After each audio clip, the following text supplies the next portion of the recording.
Hello guys, grabe. Ba't ang mahal ng Pilipinas? Yung mahal mo, ang hina pa ng signal ng internet, mapa wifi man or data, kahina. Parang nanibago ako sa weather. As in, sinisipon ako ngayon guys, silang araw pa lang ako sa Pilipinas. Mainit naman sa Thailand, same lang naman yung weather, ewan ko ba.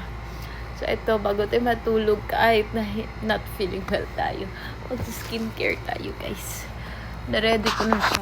Nakatulog ako bigla. So, mag-skincare tayo. Kailangan ko ng cotton. Ay, liit na nakuha ko. Sorry na, guys. Mahilig pa din ako mag-cotton. Mas maglalagay ako ng anong tawag dito na nga? Hindi ko na alam. Toner. O, diba? Ang hirap doon. Diba? Ito na. So, magto-toner tayo. Nakahiga na ako, guys. Pero kailangan ko pa mag-skincare. Ayan, paubos na yung toner natin, oh. Kaya nagbukas ako. Actually, kakabukas ko lang kanina umaga. Hindi ko na na-video kasi not feeling well ako at may mga benta pa ako. Ay, pala dumi ng kuko ko. Love. Lay, robo na ako. Ayan, oh, may sipon pa nga. Love, kasawbo ko.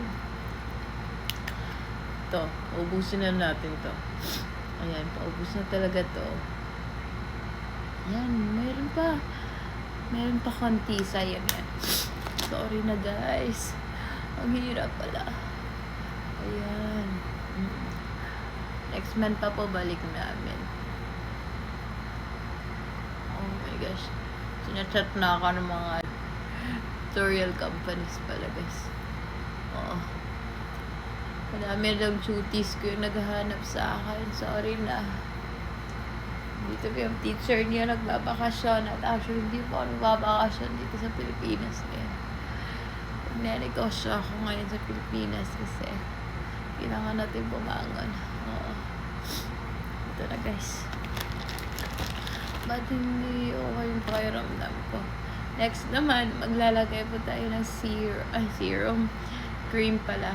This is the topical cream. Ano naman ang ginagawa ng cream? Night cream natin to guys. Yan.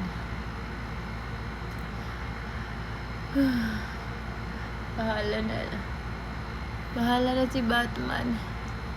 Pero kailangan ko pa din mag-skincare. Hindi pwedeng sasakat-sakat tayo. Hindi naman tayo sasakit-sakitan. Pero as in, ang sama ng pakiramdam ko guys. Yan oh. Ayan. Kasi nga, na-achieve na natin yung glass skin. Hindi tayo pa din tumigil hanggat hindi talaga siya na bongga. May goal tayo. Oh. Ayan lang. Yan lang po. Good night! Dahil bukas may mga deliveries pa tayo. At saka may bago pa tayong ipopost. Please follow me po sa Facebook. Andyan lang naman po yung link sa bio ko. Yun lang. Bye. Good night everyone. Laban lang. Kasi pag ikaw may pangarap na katulad ko, ay syempre, walang sakit o anuman ang magiging hadlang sa ating pangarap. Kaya laban lang. Bye.